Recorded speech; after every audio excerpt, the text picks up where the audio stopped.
తెలంగాణ రాష్ట్రం ఎక్కడా అడవుల్ని నరికేసే పరిస్థితి లేదు. ఏ జంతువుల్ని చంపదకూడదు. పెద్ద ఎత్తున అడవులు పెంచాలని, జంతువుల్ని బాగా పెంచాలని, ఎకలాజికల్ బ్యాలెన్స్ తో ముందుకు తీసుకొని పోవాలని బాగా నమ్మేటువంటి ప్రభుత్వం ఇది.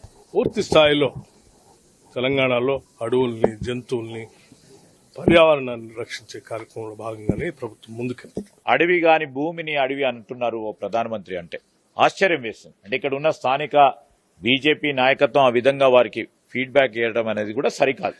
అక్కడ ఉన్న భూమి అటవీ ప్రాంతమే కాదు, ఏం చెప్పమంటారు, కోర్టులో నడుస్తా ఉన్న మ్యాటర్. ఆ విషయంలో మేము ఎక్కువ మాట్లాడకుండా మేము ఖచ్చితంగా కూడా న్యాయాన్ని నమ్ముతాం, న్యాయస్థానాన్ని నమ్ముతాం. కోర్టు పరంగా ఇచ్చే జడ్జిమెంట్ కు సంబంధించి మా వాదనలను కూడా వినిపిస్తాం.